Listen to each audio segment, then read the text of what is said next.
Hello everyone, welcome to my YouTube channel. And in this video, I will be covering one of the historical temple of Chamba, that is the Hari Rai Temple.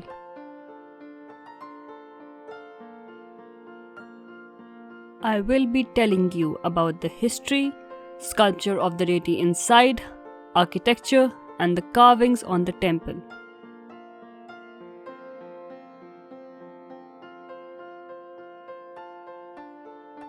The temple of Hari Rai is situated at the northern end of Chauhan, by the side of Gandhi Gate. The architecture of most of the temples of Chamba is in Nagar style, which is found in North India. It is called the Nagar style because these type of temples are contained within the confines of Nagar, that is the town. The temples of Chamba are so arranged that they are positioned at the juncture of crossroads. These temples throw valuable light on the ancient town planning of Chamba.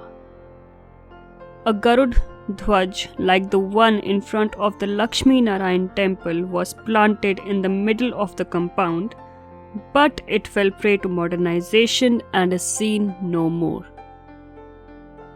The temple was erected in the second half of the 11th century by Laxman Varman, who was probably a descendant of the ruling house. There must have been an old temple in existence here, for the image enshrined in the temple is generally agreed upon by the scholars to belong to 8th to 9th century AD. That is even before the foundation of the Chamba town. The image in the temple is influenced by Kashmiri style. The sculpture was once stolen but was imported back from Mazgaon in Bombay.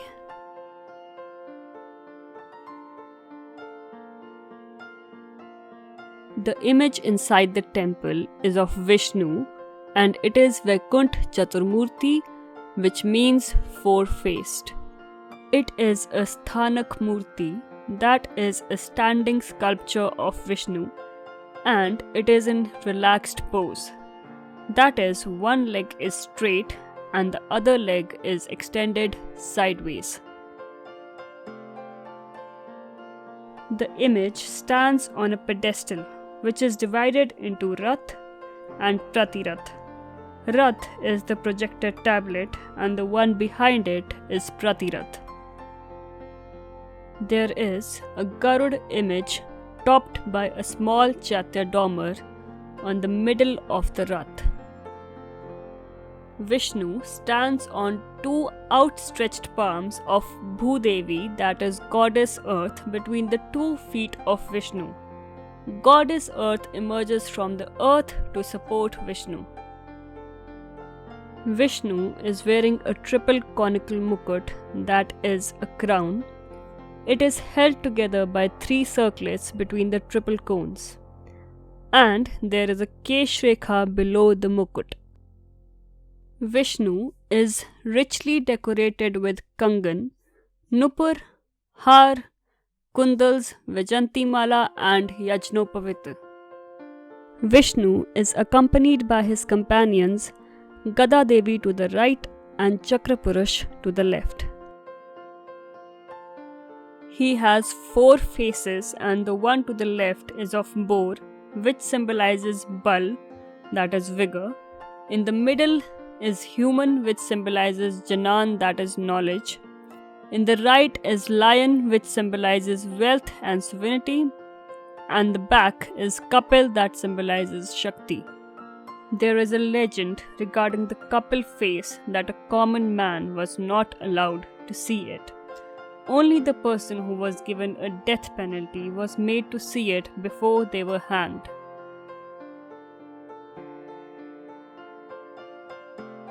There are sculptures in the central niches of the walls of the temple, that is the Bhadra niche.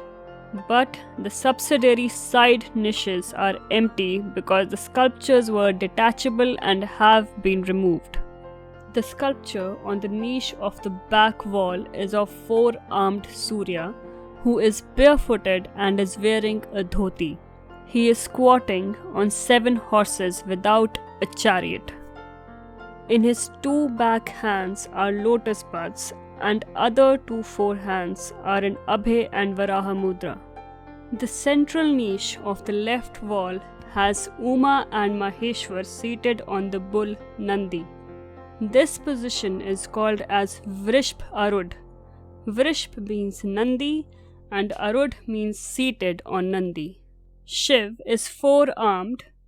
3 hands of Shiv are holding the conventional emblems, and his 4th hand is in Alangan Murti, which means it is around Uma to embrace her and is not noticed. Niche on the right side has a memorial stone in it, which is recent.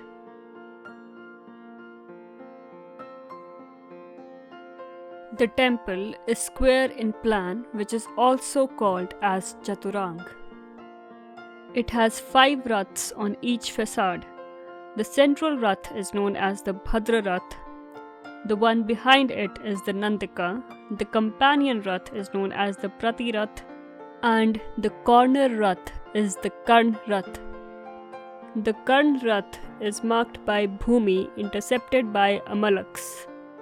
The room where the deity sits is called the Garbh Griha.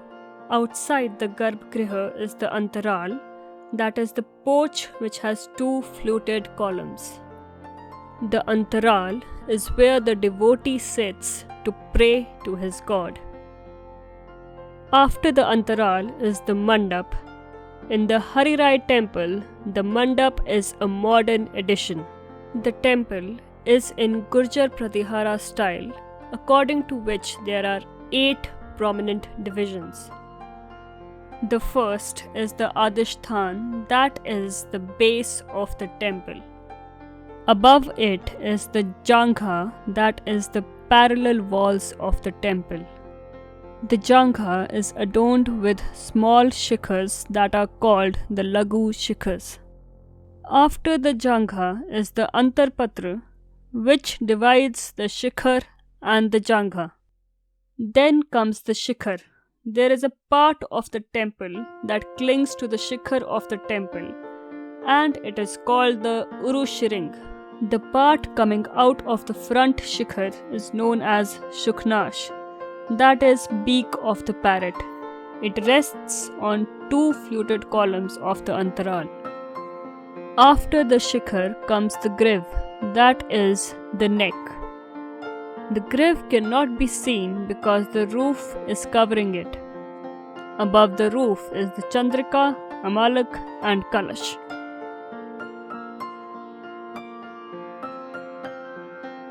For the carvings on the temple, we will start with the doorway.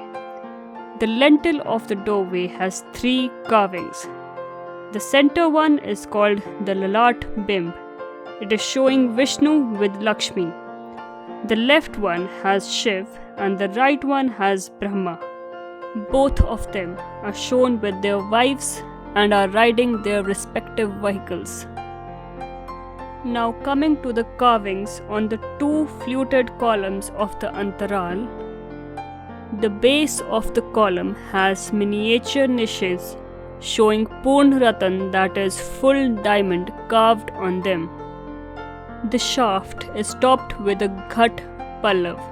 Ghat means pot and Pallav means foliage that is coming out of the pot.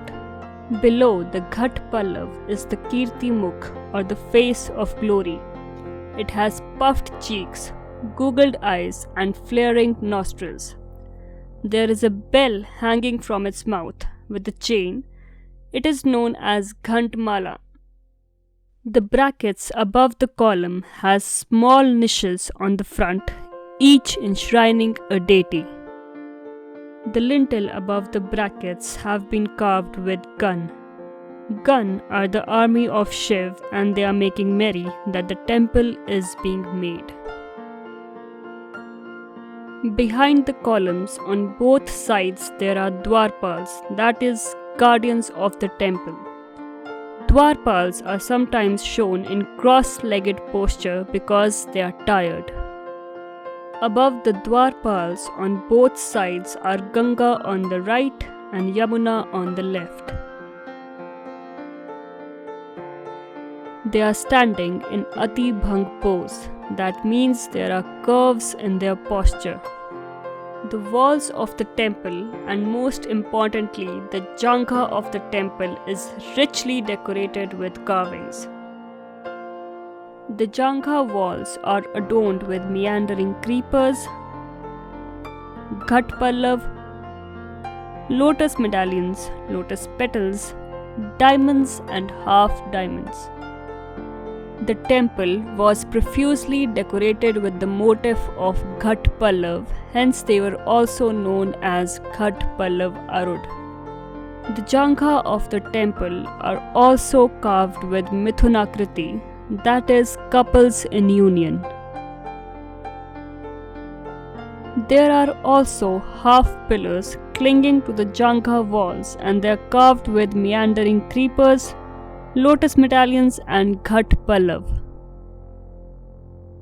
The brackets of the half pillars are carved with Hans with foliage issuing from its tail and holding a lotus stalk in his beak. Chaitya dormer is also seen on the walls of the temple. The surface of the Sukhnash is covered with Patralata, that is foliage, Chandrashala and Poonratan, that is full diamond.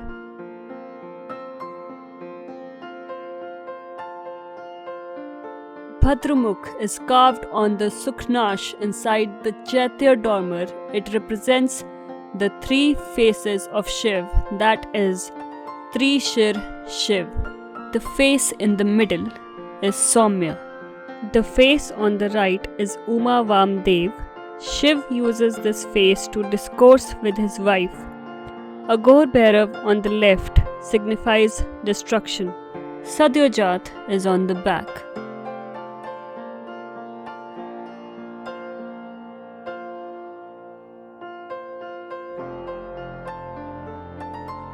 So that was it for today's video. If you liked the video, please don't forget to press the like button, subscribe to my channel to watch more such videos on Chamba. Thank you.